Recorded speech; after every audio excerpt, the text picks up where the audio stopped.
Good morning. Thanks for having me.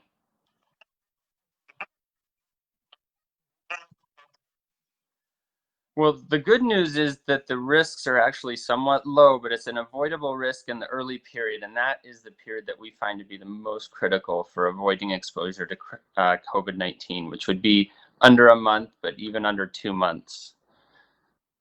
Those kids, those kids exposed under those ages have about a 10% chance of needing to be rehospitalized and even getting a little bit of critical care support during those times. So it's a good time to avoid exposure for sure.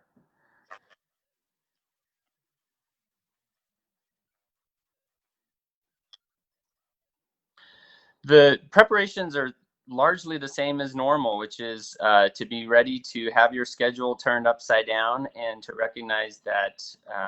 your pediatrician and your own doctors are the best ones to address your questions to, because everybody's going to end up with their own situations. Now we have, well, the grandparent was sick a week ago with COVID, or somebody's just been exposed, and so people are going to have these questions on a daily basis as they address who's going to visit their newborn, and as well as the usual things about how their newborn's breathing and eating and all that other stuff.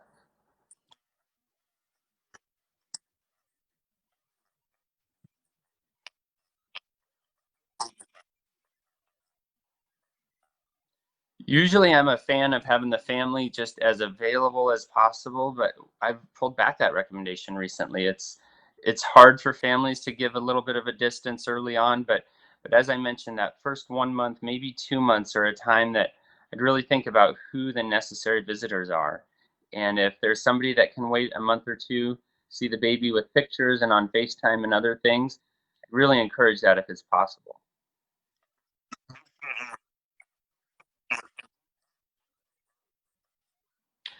That's one of the critical things we're always watching for, and this is an area that,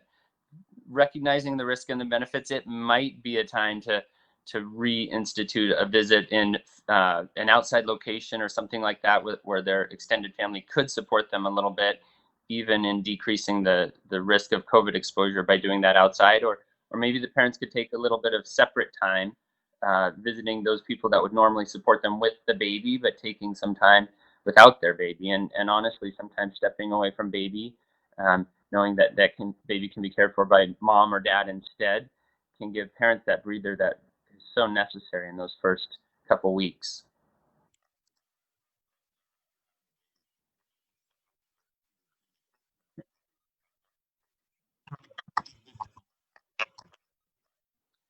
Well, they can expect to be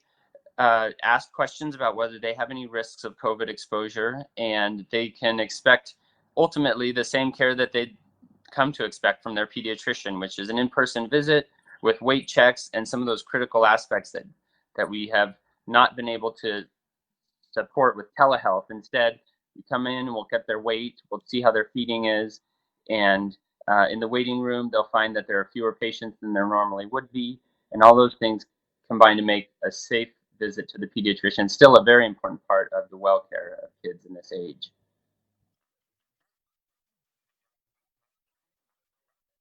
I always recommend starting at healthychildren.org. It's the